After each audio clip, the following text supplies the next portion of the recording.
Hello student, আমি SI movie care থেকে বলছি। আপনারা যারা মোবাইল রিপেয়ারিং শিখতে চান অথবা কোর্স করতে চান, যোগাযোগ করুন আমাদের সাথে এসআই মুভি কেয়ার। আসুন, এখানে কেমন কাজ শেখানো হচ্ছে একটা স্টুডেন্টের থেকে রিভিউ নেবেন। এক্সকিউজ মি, আপনি কোথা থেকে এসেছেন? বাঁকুড়া থেকে এসেছি। আপনার নাম কি? দীপক মাঝি।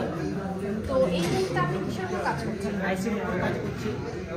এখান থেকে ম্যাক্সিমাম মানে কতবার মোবাইল অন করার কথা বলা হয়েছিল? 10 বার। তো আপনি কতবার করেছেন? আমি 4 বার করেছি। 3 বার করার পর 4 বার। আপনি কতদিন হচ্ছে এখানে কাজ শিখছেন? 10 থেকে 11 দিন। 10 থেকে 11 দিনের মধ্যে আপনি মোটামুটি কতবার মোবাইল অন করেছেন আইসি তুলে লাগিয়ে? 3 বার। 3 বার এখনো আইসি তুলে লাগিয়ে মোবাইল অন করে ফেলেছেন। আর এখানে black pasted, white pasted, double decker, micro jumper সব কাজ শেখানো হবে, দেখানো হয়েছে। প্লাস এখানে যে আপনাদের প্রথম বেসিক শেষ হয়েছে 4 দিনে, তো এখানে এসে কেমন লাগছে? এখানে কি বেটার মনে হচ্ছে অন্য জায়গার থেকে? এখানে এসে ভালো লাগছে, অন্য জায়গা থেকে এখানে বেটার মনে হচ্ছে। প্লাস এখানে যে থাকার সিস্টেম বা এখানকার যে অর্গানাইজ তোমাদের রুম বা এখানে যে থাকার সিস্টেমে সবগুলো ঠিক আছে? হ্যাঁ, সব কিছু ঠিক আছে। রুম এসি রুম পেয়েছেন? তো বাকি আপনাদের এসআই মুভি কেয়ারকে রিভিউ